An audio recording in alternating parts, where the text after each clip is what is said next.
My world record was broken again. We've been trading off world records on Origins, just like we did in the prologue. Looking over his attempts, I think he is a better player than I. He seems to have better placement and mechanics that help him pull ahead. I like to think that I excel in strategy and use planning to stay in the lead.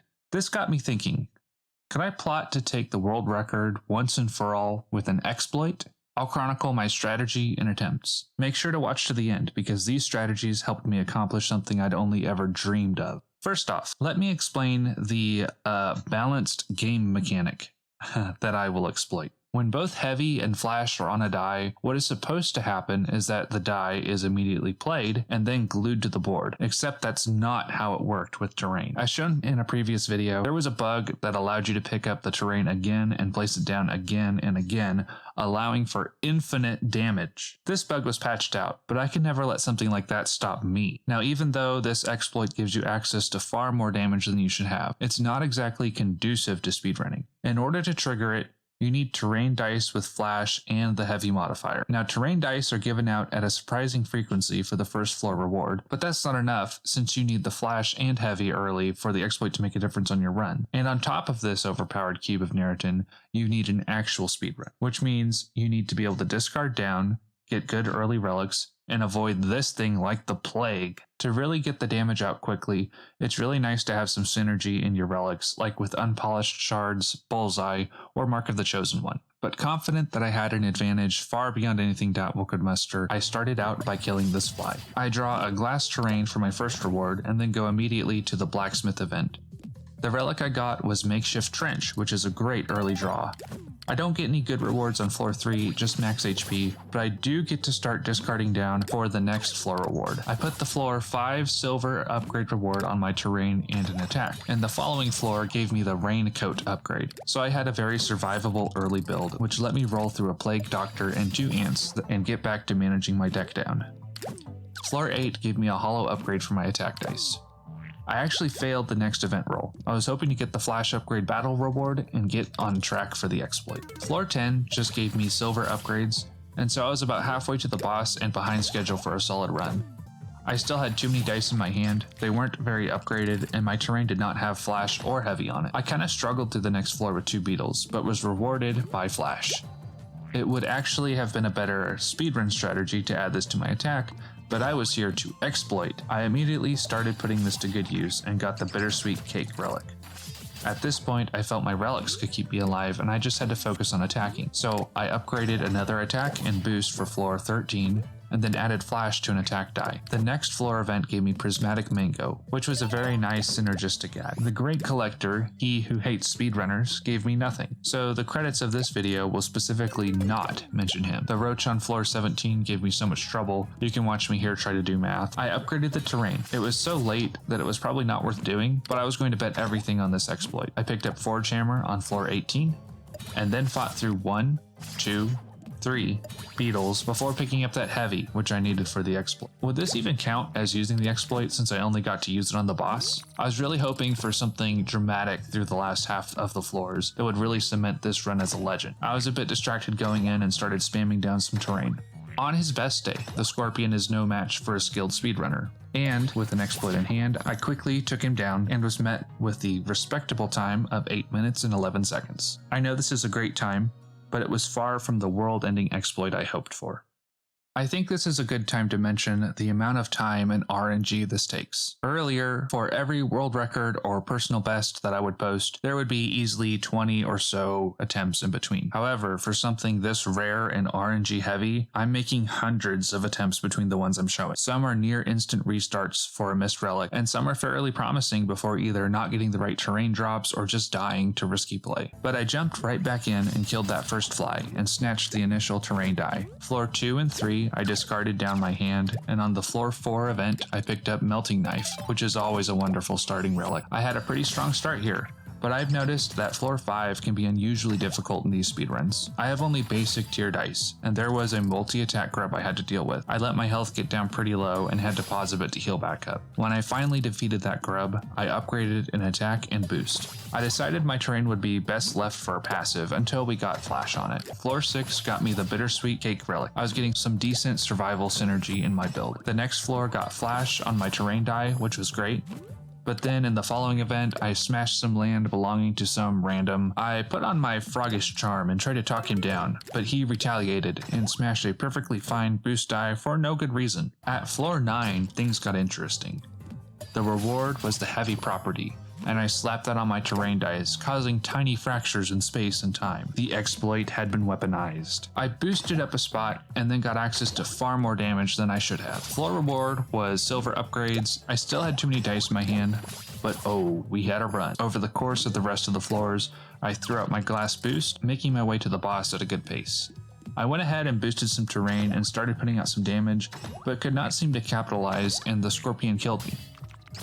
It was at this point that I realized something, and some of you with sharp eyes probably noticed it when I was messing up the boss fight last time. You need the Forge Hammer relic to really make the exploit work, and you need to make sure you have remaining energy when you play your terrain. Otherwise, your terrain slowly diminishes down to 0 and you don't get infinite damage. I notice I'm getting my exploit set up fairly late in the run, since I have to add flash and heavy to my terrain. Now, terrain is fairly common for a floor 1 reward, but there is a very small chance you can pick up terrain with flash instead. Knowing this, I jumped back into a run and killed this fly, picking up a flash terrain die. Just kidding, there were hundreds of attempts before I got the RNG. The event floor gave me melting knife, and we were off to a great run.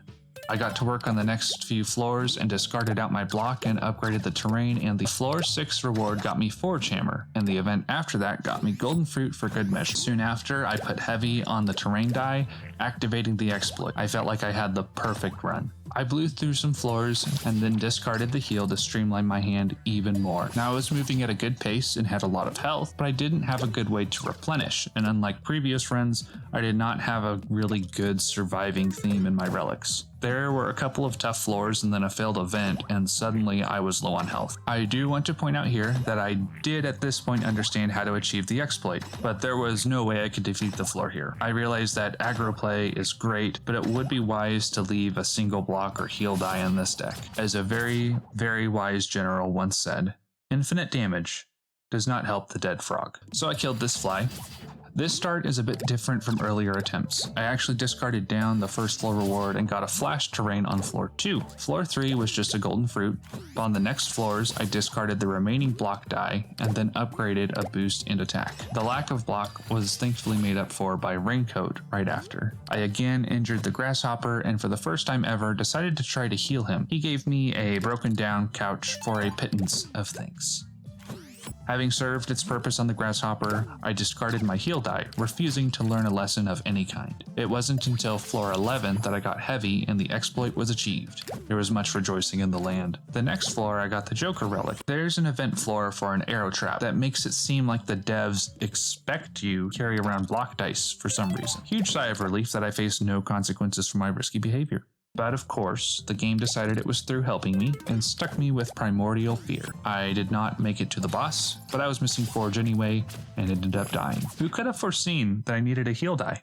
If only someone had told me. Remember that each of these attempts represents hours and hours of grinding and hundreds of attempts. I decided I was good for one more good attempt before marking the myth busted, so to speak. I'll say right off that this speedrun was way different than my earlier exploit attempts, and really looked just like a normal run with the exploit tacked on. The floor 1 fly was easily dealt with, and I discarded a block die. Floor 2 had the lovely event for melting knife, which was pretty promising. Even if I wasn't going to abandon all block, it's nice to have a relic that just does it for me. Floor 3 had an ant, a fly, and a little tasty caterpillar. The deck just performed well and made quick work of each of these. It was nice just having a flowy hand with no terrain dead weight from floor 1. I ditched heal for the reward, but made a small promise to the frog that he could keep his block die. Floor 4 was a cakewalk with an ant and a caterpillar. I made very, very short work of them both and moved on to the floor reward, dropping a boost die. I now had a pretty ideal 6 dice starting deck. Floor 5 had a fly, an ant, and a plague doctor. As mentioned previously, the floor 5 difficulty spike is real. I had a strong deck, but they were all basic dice. I found myself taking damage, and even though I kept my block, I struggled to actually use it and instead focused on dealing out damage. I upgraded an attack and boost for the reward. Floor 6 had 2 moths and an ant. After so many attempts, I'd actually started to memorize the game flow.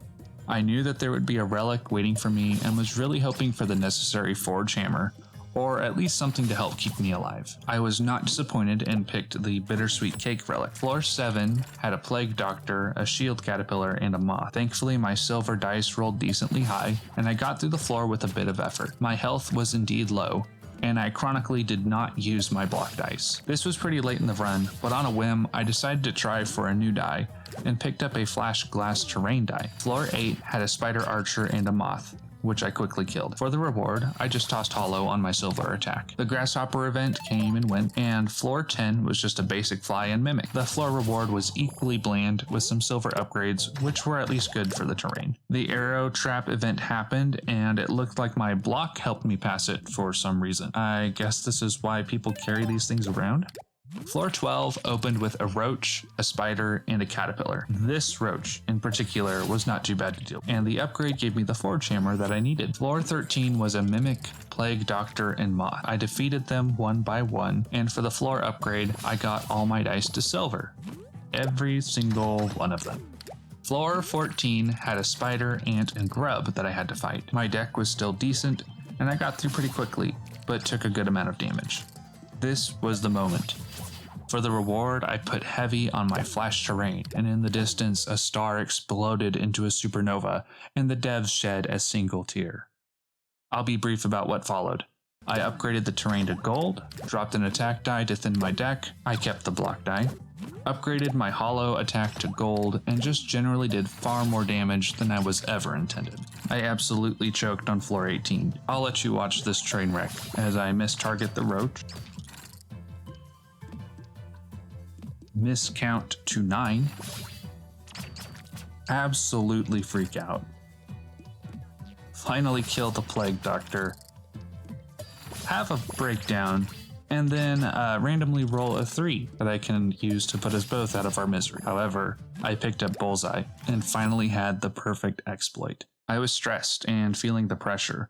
The roach had messed with my game, and then the collector came by to ice me. He mocked me and told me I'd be nothing compared to him, and left without offering a bit of help. Despite this persecution, I beat the scorpion and finished the run with a personal record of 7 minutes and 21 seconds. Even though I had a PB via this exploit, DATWUL had just gotten a faster time by a handful of seconds, so I missed the world record. And honestly, this exploit in the space of a speedrun is really RNG heavy and time consuming due to all the different pieces that have to come together. It would really be easier to get the world record with a legit run. I do want to make clear that even though this is a personal best, I do not intend to submit the speedrun time. I had never intended to submit it, even if I did break world record, and this is the reason why. If this exploit had broken the game and changed the speedrun meta so that this old broken version was the only way to get the fastest time, one of two things would have happened. First of all, the devs could split glitched into a separate category from glitchless, but I think the speedrun community right now is very small and fledgling, and introducing multiple categories could just fracture the community and prevent growth of real rivalries and competition. But if the devs left this exploit in the general run category, that would have created a barrier to entry to have to use an older version of the game to be the fastest. It would also have encouraged people to play a broken version of the game. The reason I mention this still is because of the effects balancing has over the speedrun meta. So far, the devs have been really good to only release mild changes, but there is a very, very likely nerf coming to the stronger relics like Mark of the Chosen. I would advise caution, as a strong nerf could lead to older versions being faster, much faster, and would encourage users to play on the broken versions and prevent newer speedrunners from feeling competitive. Now, this took a ton of time, but I'm glad I attempted this exploit. It can't give me a world record run, but it can let me do this.